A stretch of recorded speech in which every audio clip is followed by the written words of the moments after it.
where is Lord Krishna's Dwarka? And if there is mention of it in the Mahabharata, does it really exist?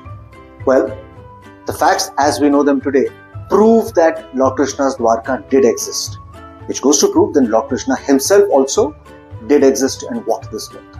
Now, our epics, the Mahabharata and the Ramayana, are classified by a lot of very renowned and learned historians as mythology. What is a mythology, or what is a myth? A myth or a mythology obviously is the study of myths. These typically are stories which could or could not be true. That is what they mean. Today we have irrefutable proof that both of these are more likely to be true than otherwise. And this is thanks in large to two people. One is Dr. Narahari Achar, who was an archaeoastronomist, and he pretty accurately managed to date the Mahabharata war to about 3067 BC. Likewise, we have Professor S.R. Rao, who was with the Archaeological Survey of India, and from 1983 to 1990, he led 12 underwater expeditions off the coast of Dwarka city, which helped him discover the ruins of the ancient town of Dwarka. We need to understand that these expeditions were carried from 1983 to 1990 when we did not even have the right equipment to do so. The Archaeological Survey of India did not even have an underwater exploration division. Mr. Rao took the assistance of the Indian Navy's divers, and with their help, he managed to find irrefutable proof that Dwarka actually exists off the coast of Bet Dwarka and present-day Dwarka city.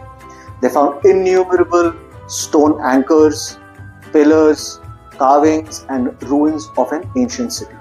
It's very difficult to carbon date stone, but they managed to date some wood that they found at that time, some wooden carvings found at that time, and some other artifacts. And these dates more or less coincided with the dates that Dr. Narahari Achar came up with.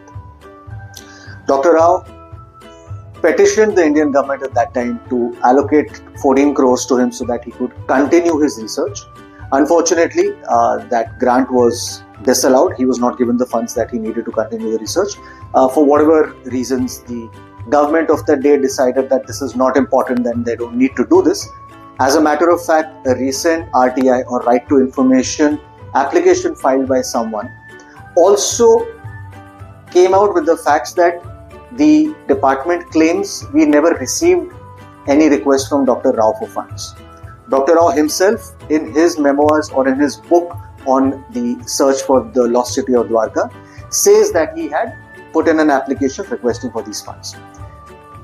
You know what? None of this actually matters, because as of 2025, the Indian government has allocated funds, created a team under the Archaeological Survey of India to continue the exploration to find more artifacts and more data and information about the submerged city of Dwarka, which is a great initiative. Because what this will do is it will put to rest a lot of speculation and misinformation spread by supposed historians who have either claimed that the original Dwarka is somewhere near Afghanistan, or the original Dwarka never existed, Mahabharata is nothing but a fictional book, and it only gives us information about what may have existed as our society and our culture at that point in time, but has got no rootings in actual history. Each one of these pieces of information, which are being given to us as irrevocable facts, but they are built only on speculation, can be questioned today thanks to the research done by stalwarts like Dr. Narahari Achar and Professor S.R. Rao.